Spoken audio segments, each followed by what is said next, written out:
It's the #1 concern right across the country, affording somewhere to live. And new figures give an idea of how many Canadians and new Canadians are struggling.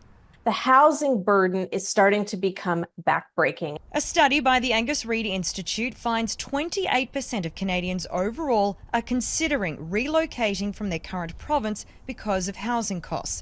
That number goes up to 39% for people who have lived here less than a decade. And 33% of newcomers living in Metro Vancouver are considering leaving. We fall into that category. We're thinking about leaving BC or in Canada in general.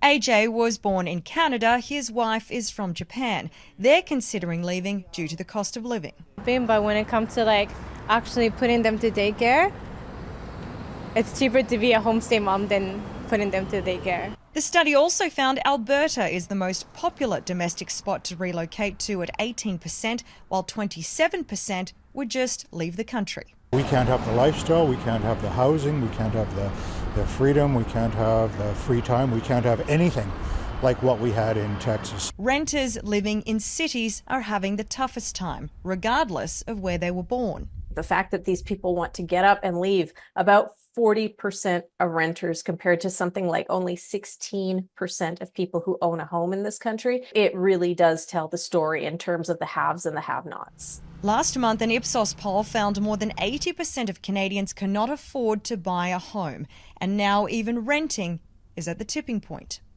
Alyssa Thibault, Global News.